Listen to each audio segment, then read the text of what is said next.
Brain injuries are often invisible injuries. You probably can't tell by looking or listening that 4 weeks ago I had a stroke and lost half my vision in both eyes. I can see on my right starting there. You probably also can't tell that this is my third brain injury since I started college.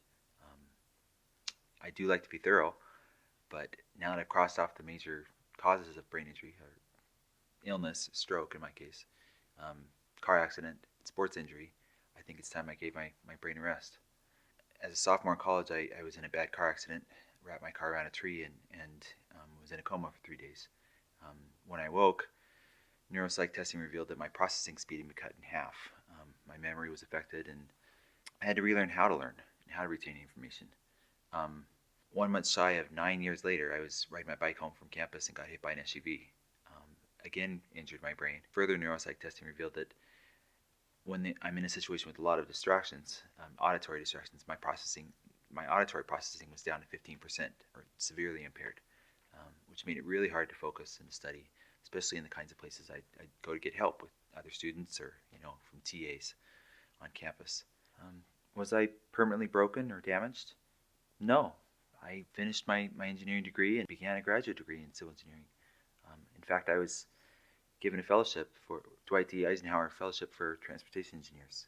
And among those fellowship recipients, I was one of 3 that was invited to present on my research at the Transportation Research Board of the National Academies. I mean, the idea is that people with a brain injury can still accomplish great things and contribute in meaningful ways, whatever their chosen career, whether it's engineering or the arts or anything else. My goal is twofold. First of all, I hope to raise some funds for my own immediate medical expenses, some of which are not covered by my student health plan. Secondly, my dream for many years has been to eventually endow a scholarship for those that have had a brain injury, because there's not a lot of funding out there.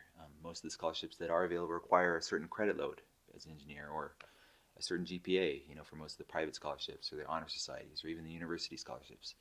And if you've had a brain injury, you may not for a semester or perhaps ever be able to take a full credit load. Or your GPA can take a hit for a little bit while your brain is healing. And that's understandable, but it shouldn't forever disqualify otherwise bright and confident people from ever after getting financial aid to be able to finish their education and be able to contribute to whatever their dream or career is. There's not a lot of funding out there. I know, I've looked. I've been in school for 17 years, and that's something I'd like to change. The details are below as far as where the funds will go, but my dream would be to be able to endow that scholarship before I even finish graduate school this fall. The goal is just to help other students so that they don't have to go through the same struggles that I've had just to get through their education.